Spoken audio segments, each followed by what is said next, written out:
koonkan aadmiga jooga qof kasta kurbadiisiyo kaskiisuu hadlayaaho dadku waa kalamaan haddii aad kululaato halla boodin ka shee kaalintaada ka qaado dadku waa kalamaane wixii kula wanaagsan qaar baa kohanayee ha kasoomin dhegayste dadku waa kalamaane intaasi waa kaftan waanee markanna ku soo dhowaada xubintii kalamaan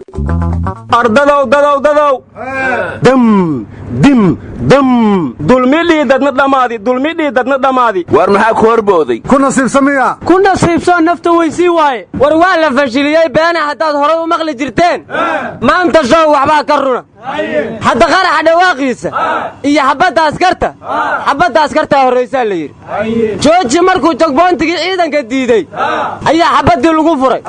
asagoo raba inuu baarlamaanka toos u galo kadibna hawaduu keligiis galay askartuna inay dilaan bay rabeene waaba waayeen waxay dilaan oo asagaa iska takhallusay war qaraxa mooshinoo waday oo uu rabay inuu baarlamaanka keeno ajandaa laga hadlayey kuma jirin mooshin jogboontiyada jiiraya war saas ma ee kooramka lambar 4 mid kale ayaa lagu fashiliyey ninkii wadana gacanta ayaa lagu hayaabaa leer gaariga war mar haddii ninkiioo nool la qabtay wax la dila waa la helaya war qaraxyadu maanta ma waxay ahaayeen soo joog ninka laga waayo soo jiifaa laga helaa war qaraxyo badan ay dilo badanoo beledkan ka dhacay ninkii hogaaminayey baa isagoo qoslaaya la wareystay wuxuuna sheegay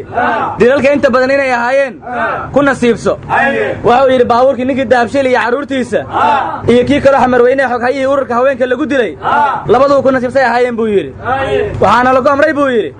baabuur kastoo qurux badan oo beensan leh ku qadi maysaane rasaasta kuqufa waxaase ka sii darayd markii uu yidhi gaariga aniga aan isku qarxin lahaa qashinku waa ii dhaqaaqi waayey war waxaasoo dhan waxaa ka dareed markuu yidhi weligee dugsi qur'aan leema geen iskuulna ma gelin maanyarihiisaan ka arka jaahilnimadiisa war laa yagtab walaa yagrac waa haylankaas war nimayoona waxaan la yaabanahay diinaan u dagaalamayayoon dadka u laynaya weligayna dugsi layma geyn siday isku qabanayso war taasiyeede ee dabbaalnimo lakadari dogognimo waana la kordhaway waana la hoos dhawiiwo warnimayo doqonnimada aad sheegaysaan middii ugu xumayd anuu saakaan ku soo toosay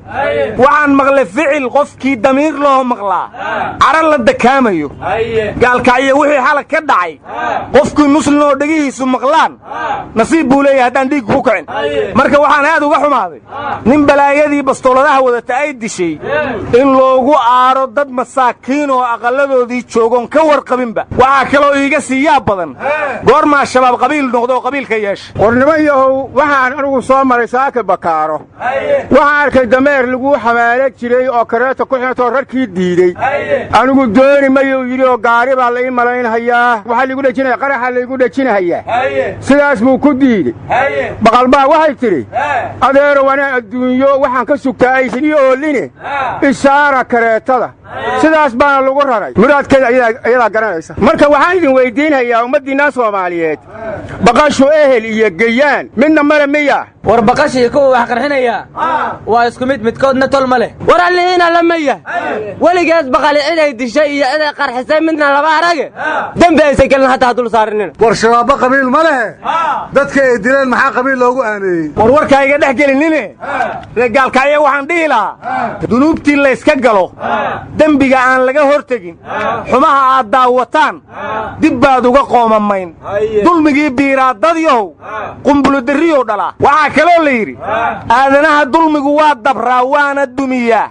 marka waxaan dhihi lahaa dadka gaalkacyo ku nool dembigii xala dhacay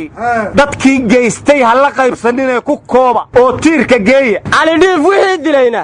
dembiga xalay gaalkacyo ka dhacay ka mid yihiine ayagana tiirkaa lagu soo xiro warnimiyow gaalkacyo dad walaalagaan oo muslim waa degan inkastoo dad walaalagaana ee degan yihiin war gaalkacyo humo dhegdeha kadhiya ukan hali koomi in hayna hata ka hor gabartiila lahaay ay iisha dilhumadii langali iyoonay handhuumadii ka dhiidii aragdeen raggi dili hataba adaalad may hateegna haangna may ka aalay inoo go'wiin gable ka sii doono war ninka humoo xali la dilayba kaanaga loo dilaya war saas ma ene min yaw dembigii dhiya qumbuli duryin nagade abwaanka oo eray dembigan badsateen warnimayo warnimayo madaxda Soomaalidu meel kasto ay joogtaba Facebook waxay kula soo kala hormareen falkii gaalka ayaa ka dhacay waan cambaaraynayna marka waxaan dhihi lahay inta Ilaahay ka cabsataan cambaar ilaa 9 kiibaad wadeen dhaawacay bogsiisana ma haynaan arkin ee dadka ama ka aamusaama wax u qabto war 9 kii ilaa hata cambaareen ma bakala niin weheliyay guddi baan u magacaawnay oo falka meesha ka dhacay soo baaro oo xaqiiqada jirta noo soo tabiyo ilaa hatana baaritaan wala ka baha ma aragna afdawlan deeba walwalbilka dhamaayo hay dadkina dhamaadeen war waxba ma ogidine asbuucan gudihiisa kaliya meeqa guddi baa la magacaabay sargaalkii booliska ay xalashaa la ku dhintay guddi baa loo magacaabay sargaal kale oo beledweyne agtiisa lagu dilay guddi baa loo magacaabay xiisada beledweyne guddi kala loo magacaabay laba sargaal oo xamar weyne isku xabadaysa guddi baa loo magacaabay maalinta xorriyada guddi baa loo magacaabay gaalkaayana hadda maanta kaliya 3 guddi baa loo magacaabay marka waxa soo baxay mashruucyo cusub oo la yiraahdo guddi warnimayo anigu aad waxaan ula yaabanahay Soomaalidu waxay kala aqoon weyday mucaarad maamul iyo mucaarad qaran Kenya waxaan isku haysanaa waa dal iyo dad maya waxaan isku haysanaa waa bad war maya waxaan isku haysanaa aan wada hadalnayo wada hadli mayno war badu dalka kamid tahay warka iga dhageysta ariya say uga mid tahay bad iyo biriyaaba la kala yiraahdo war waa reebaadiye kaliya ka soco marka Kenya masir isku haysano madaxda dhayso waa ku shiraynaa ma waxay kala aqoon waayeen qarannimada ilaalinteeda iyo mucaaradka ay madaxda dawladda uga soo horjeedaan war qaladku mucaaradka kaliya maaha madaxda dawladdu waa kuwa inta shir u aaday oo la yiri baasaboorka Soomaaliya kuma gali kartaan oo aeroboortka lagu celiyay baasaboorada ajaanibta la soo baxay warnimiyo uusan walba waa shiidin xafiiska nikaah oo la kumahariyo madaxda Soomaalida ardi sababki yaala jiri hatta may balahan guuriyay Nairobi nikaah ya sooda warka iska dhaafisan war ma hayside macal xafiiskii Dubai oo lacagta waaweyn laga soo qaaday jiray ayaa Nairobi loo soo wareejiyay Somaliland tii ku noqon jirtay Imaaraadka Kenya ay hadda dhooban tahay maamul goboleedyaduna waa la mid wariyo ma siyaasiyiinta dhimatay weeyna mise siyaasiyiinta nool war shacabka la ihaaneenay u ooy hada cid u ooyisaniyo war aan helmaylinka ooy idu uma maqna eelna uma qodna mar horba erteena warnimayo war ma haysaane ninkii New Zealand masaajidka dadka muslimiinta asigoo ku laynaya leefka soo galay maxkamada la soo taagay waxayna tiri wax dambiya kuma hayno warnimayo horta islaanta New Zealand madaxda ka anigu muddan taageeray ilhaan umarna muddan taageeray labadiibana dib ay ugu soo xumaadeen nin horena wuxuu yiri arraweelo dumar oo dhan bay u aqli roonayde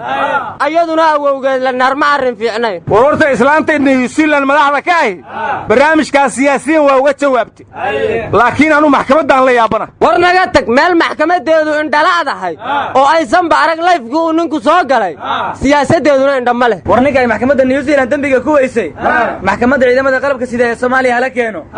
suutay lima caliyaro ayaa suutul maayda ku dul akhrinayay warnimada waxa la yiri haddaad gobis eeday u yeeratay guurti gartiina adkaatay rugtiyo gogosheeda ka weyda garawsho mid walibana geesti huq iyo gocashooyin ku gowsaadaygo gadaad ku taqaanay ka guure dadkaasi gumbayna noqdeene wanaag ha ka goobin war ma reer gaalka sheegaysaa maya reer mudugow sheega war garawshaha warkii inka dambeeyay ana